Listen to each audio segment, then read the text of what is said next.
ہر جگہ اللہ تبارک تعالیٰ کا علم محیط ہے، ہر چیز کو محیط ہے، ہر جگہ اللہ رب العزت کا علم موجود ہے، اس کا علم بہت وسیع ہے۔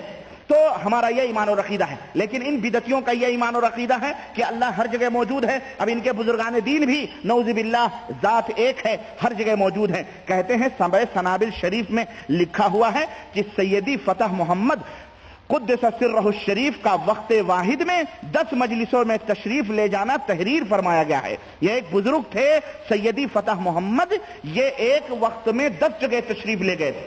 ایک وقت میں بولو 10 جگہ تشریف لے گئے تھے۔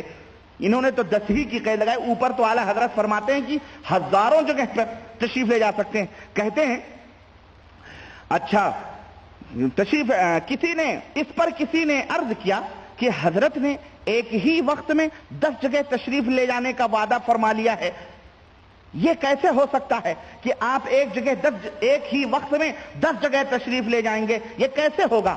حضرت شیخ سیدی فتح محمد نے فرمایا کرشن کنہیا کافر تھا، کرشن کنہیا کافر تھا اور ایک وقت میں کئی 100 جگہ موجود ہو گیا، تو فتح محمد اگر چند جگہ ایک وقت میں ہو جائے تو اس میں تعجب کی کیا بات؟ دلیل دیکھیں شیطان بھی شرم کھائے اپنے شاگردوں سے۔ کتنے اچھے شاگرد ہیں، کتنے پیارے پیارے میٹھے میٹھے شاگرد ہیں، اپنے بھائیوں کی دلیلیں پیش کر رہے ہیں۔ جب کرشن کنہیا کئی 100 جگہ حاضر ہو سکتا ہے، گویا ان بدعقیدوں کا اور دوسروں کو، یہ تو ہمیں کہتے ہیں یہ وہابی بد مذہب لوگ ہیں، یہ بد مذہبی دیکھو، بے غیرتی کی حد ہو گئی، واقعی حد ہو گئی کہ نہیں ہو گئی؟ حد ہو گئی واقعی، یہ کفر کی حد ہو گئی۔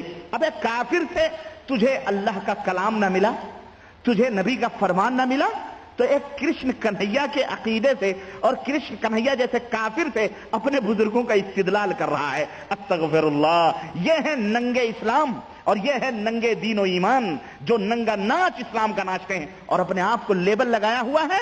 کیا لگایا ہوا معلوم ہے؟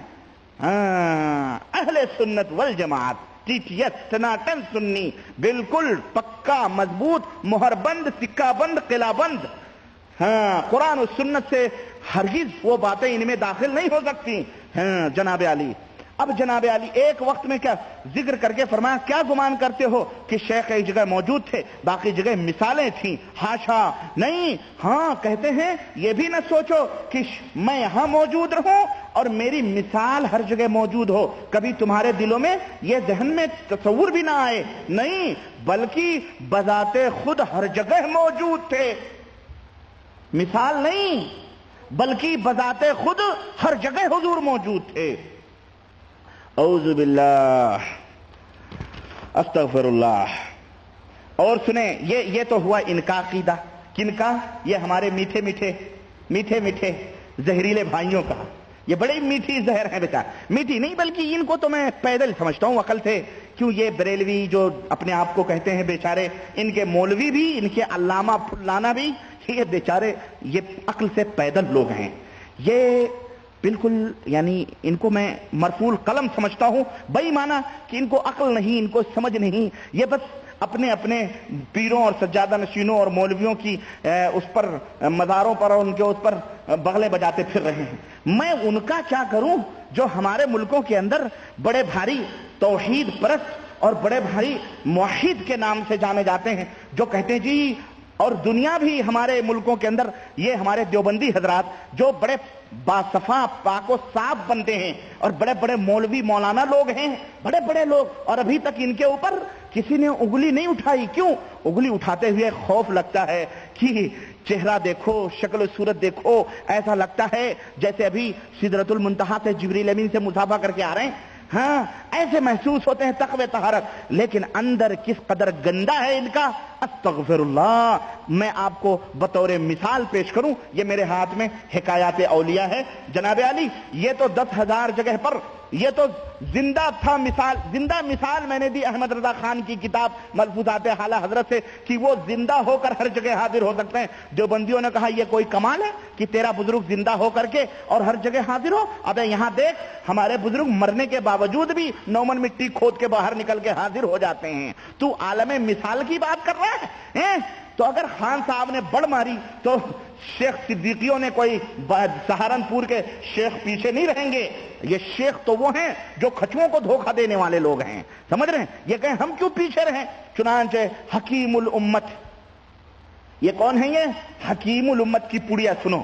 کہتے ہیں اشرف علی صاحب تھانوی, دیکھو ان کے بزرگ کس طرح, صفحہ نمبر 222, 10 صفحہ نمبر 222, یہ ہمارے حکیم الامت کی کتاب, اور کئی دفعہ میں نے اس واقعے کو بتایا ہے. یہاں تو کہہ رہے ہیں روح بھی تصرف نہیں کرتی, جسم آتا ہے. یہاں دیکھیں روح کا تصرف دیکھیں یہاں کس طرح سے کر رہے ہیں. کہتے ہیں مولانا حبیب الرحمان مرحوم نے صفحہ نمبر 222, ارواح ثلاثہ حکایات اولیاء دارالاشاعت اردو بازار کراچی نمبر 1, فون نمبر 212768, یہ دیابنا حضرات کا میں چہرہ دکھا رہا ہوں دیوبندیوں کا. دیکھو کس طرح سے کہتے ہیں کہ مولانا حبیب الرحمان مرحوم نے فرمایا کہ مولوی احمد حسن صاحب امروہی اور مولوی فخر الحسن صاحب گنگوہی میں باہم معاصرانہ چشمک تھی. اس نے بعض حالات کی بنا پر ایک جھگڑا اور مخاصمے کی شکل اختیار کر لی, اور مولوی محمود الحسن گو جھگڑے میں شریک نہ تھے, نہ انہیں اس قسم کے امور سے دلچسپی تھی, مگر صورتحال ایسی پیش آئی کہ مولانا بھی بجائے غیر جانبدار رہنے کے کسی ایک جانب جھک گئے,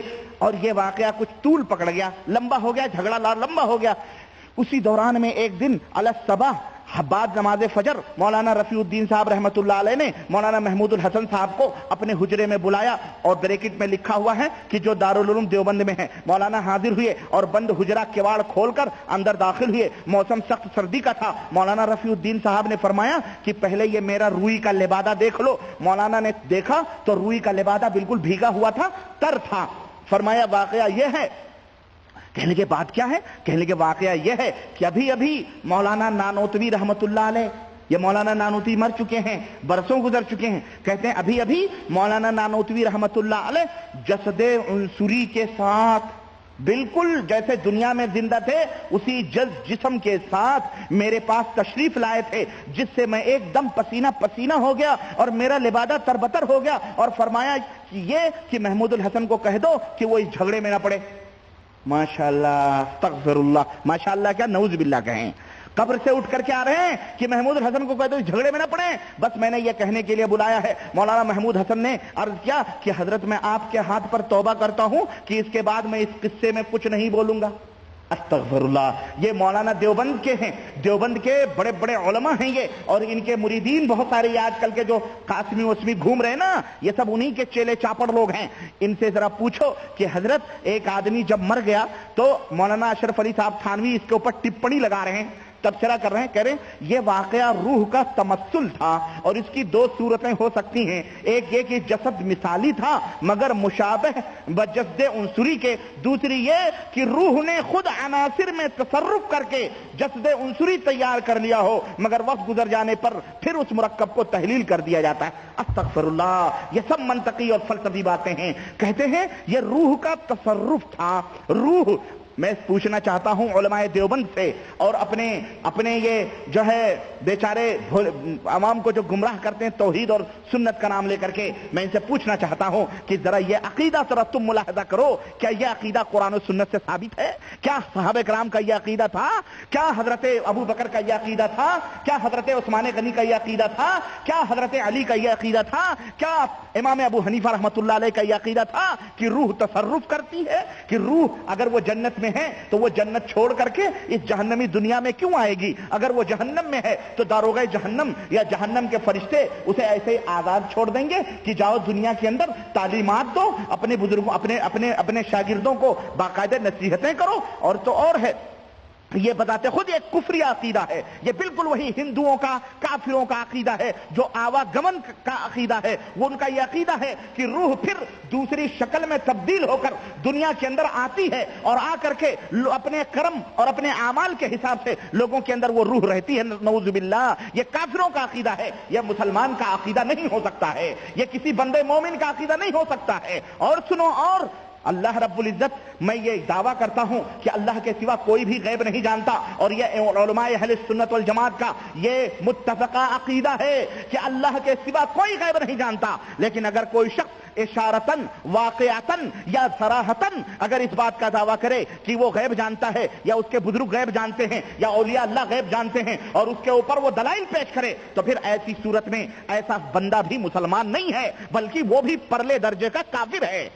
اور بتاؤ، نومن مٹی کے نیچے سویا ہوا دیوبندیوں کا یہ پیر مولانا محمود الحسن، دیوبند میں ہونے والے جھگڑوں کا پتہ اسے کیسے چل گیا؟ اسے کیسے پتا چل گیا کہ دیوبند کے دونوں مولوی لڑ رہے ہیں؟ چلو ٹھیک ہے، ایک تو یہ، نمبر دو، ہمیں یہ بتایا جائے کہ مولانا محمود حسن صاحب کا دل کسی ایک کی طرف مائل ہو گیا تو مولانا قاسم نانوتوی قبر کے اندر، اور انہیں مولانا کہنا بھی میں مولانا کی توہین سمجھتا ہوں۔ مولانا کے مطلب ہوتے ہیں ہمارے آقا یا ہمارے بڑے، ہمارے یہ بڑے نہیں ہو سکتے، یہ تمہارے بڑے ہوں گے تو ہوں گے، ہم انہیں بڑا نہیں تصور کرتے۔ چلو قاسم نانوتوی صاحب جو ہیں، یہ قاسم نانوتوی صاحب، انہیں قبر کے اندر نومن مٹی کے نیچے محمود الحسن صاحب کے دل کا کسی ایک کی طرف رجحان مائل ہو جانا نومن مٹی کے نیچے انہیں کیسے پتا چل گیا؟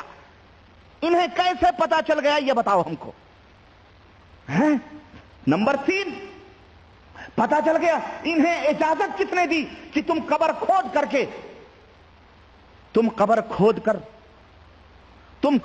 کر باہر نکل کر دیوبند کے اندر آ کر، اور ان حضرت کی یعقوب صاحب جو ہیں، یہ جو جن کا واقعہ بیان کیا جا رہا ہے، یہ جن کا مولانا رفیع الدین صاحب کا، ان سے آ کر کے ان کو کس نے اجازت دی جا کر کے یہ بات بتلاؤ؟ اور دیوبند کے لوگوں، ہم تمہیں چیلنج کرتے ہیں، آؤ ہم تمہیں عقل کی بات کریں۔ اگر قاسم نانوتوی رفیع الدین صاحب کے کمرے میں آ سکتے تھے تو ہمیں بتایا جائے کہ محمود الحسن صاحب گنگوہی کے کمرے میں جاتے ہوئے انہیں کیوں ڈر لگتا تھا؟ جس سے واقعہ ہے انہی کے پاس جانا چاہیے تھا کہ ڈائریکٹ ان کو یہ بات بتلا دی جائے۔ لیکن تم جتنا بھی گپ چھوڑو، تم جتنا بھی جھوٹ بولو، تمہاری مکاریاں، تمہارے کذب، تمہارے جھوٹ اللہ تعالیٰ کہیں نہ کہیں کھول دیتا ہے۔ جنگل میں مور ناچا کس نے دیکھا؟ جب تک رفیع الدین کو پتا نہ چلے تب دنیا کو کیسے پتا چلے گا کہ مولانا نومن مٹی اٹھا کر کے آئے تھے؟ اس لیے اس کی گواہی کے لیے رفیع الدین کو بھی شامل کر لیا گیا۔ اب رفیع الدین صاحب بیان کریں گے، اب قاسم اور محمود الحسن اگر یہ بات بیان کریں گے تو کوئی اقرار نہیں کرے گا، اس لیے رفیع الدین کو بھی شامل کر لیا گیا۔ ہاں، اور نمبر 5 یہ بتلایا جائے کہ جب وہ قبر سے نکل کر کے آئے تھے تو بال وال بڑھے تھے کہ نہیں بڑھے تھے؟ کفن ویسے ہی تھا؟ کفن ویسے ہی تھا؟ بتاؤ تو پھر اس کی صفائی وفائی کس نے کی تھی؟ پھر نمبر 6 یہ بتلایا جائے کفن ایسے ہی ان کا محفوظ تھا۔ نمبر 6 ہمیں یہ بتلایا جائے کہ اللہ رب العزت تو قرآن کے اندر یہ فرماتا ہے کہ جب کوئی مر جاتا ہے تو پھر قیامت کے دن ہی اس کو حشر ہوگا، اور اسی حشر میں وہ اٹھایا جائے گا۔ یوم النشور جو ہوگا اسی قیامت کے دن سارے مردے اٹھیں گے۔ ان کو کیا خصوصی پاس ملا ہوا تھا اللہ کی طرف سے کہ یہ اپنی قبروں میں سے جب چاہے نکل کر کے دنیا میں بھاگیں پھریں اور دیوبند کے اندر آتے جائیں؟ اور یہ ہمیں بتایا جائے نمبر 7 ہمیں یہ بتایا جائے کہ قاسم نانوتوی صاحب اب نہیں نکل کے آتے ہیں دیوبند میں۔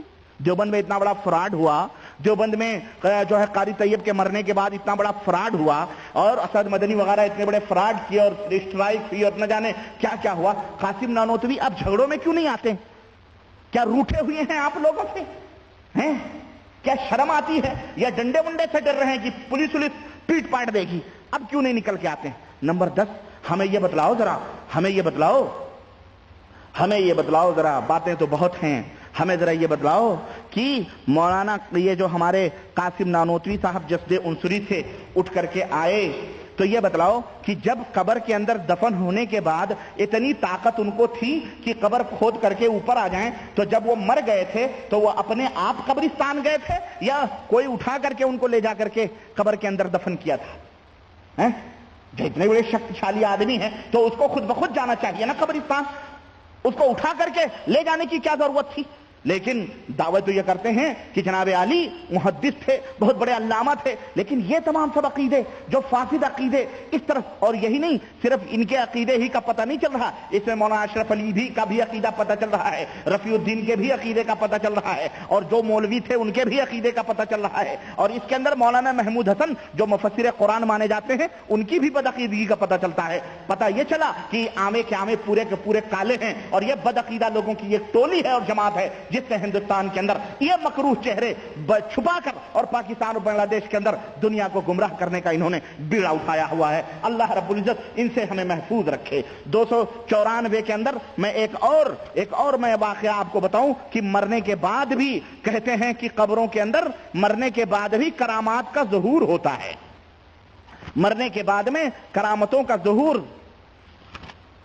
کس طرح